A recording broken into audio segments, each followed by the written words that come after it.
नमस्कार मु सुनी आपण मानक स्वागत करछि मोर आउ एक नुआ ब्लॉग रे। आज ब्लॉग टी होछि गोटे फूड ब्लॉग। एथिरे रेसिपी होछि दही भात आउ मिक्स भजा।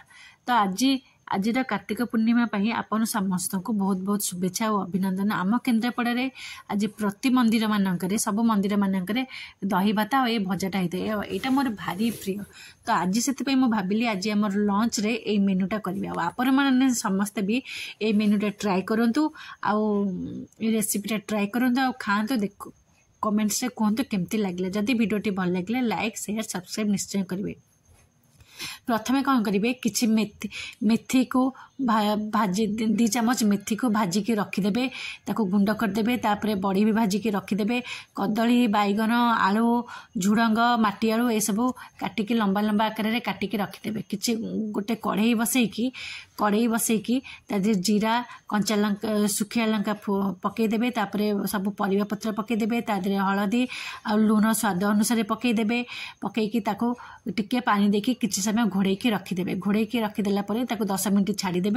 तापर देखिए जे घोड़नी उठेकी देखिए जे 10 मिनट पर तो सीझी जाइए। सीझीगला भजा सीझी जाइए। तो तापर टिके हाई फ्लेम करके भाजीदे।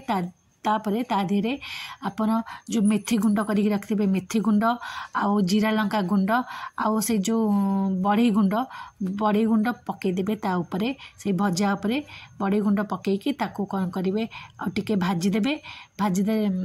टिके भाजीदे टिके पिठा खरिकारे गोलैदेबे। तापर ताकू गैस रु ओल्लैदेबे।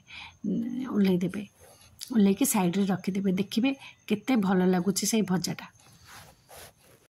भजा हो गला आम प्रस्तुत करवा दही भात। दही भात मुझे नहीं जाइए सब इंग्रेडिएंट्स जमती कि कंचा लंका छोट छोट करी काटी देछि।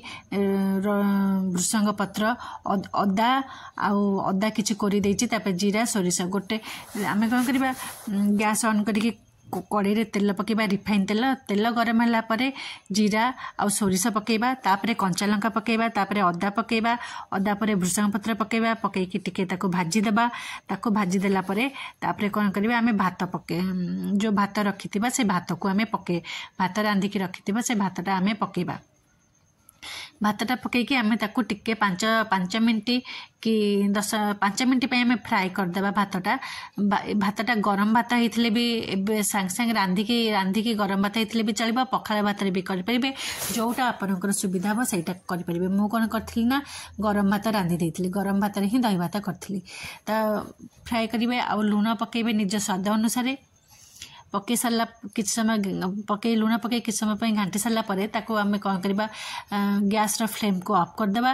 तापर आमे गोटे पात्र रे से जो भात को आमे बघारी थिलु बघरा भात से बघरा भातटा बाहर करदेबा गोटे पात्र रे। तापरे गोटे अन्य गोटे जगार दही आनिबा। जदि दहीटा टिके मोटा थिबो ताहले ता धीरे कौन करबा आमे टिके 1/2 कप कि 1 कप पानी मिसई देबा। पानी मिसई ताको टिके लिक्विड टाइप रे करबा। लिक्विड कर सारा पर आमे कौन करबा से जो बघरा भात थिला से बघरा भात रे से दहीटा गोलैकी आमे ताको स्पून रे गोलई देला पर आमर दही भात हो गला प्रस्तुत। तो तापर गोटे प्लेट रे आमे दही भात आ जो भजा आमे पूर्व प्रस्तुत करी रखिथिले से भजा आनिबा।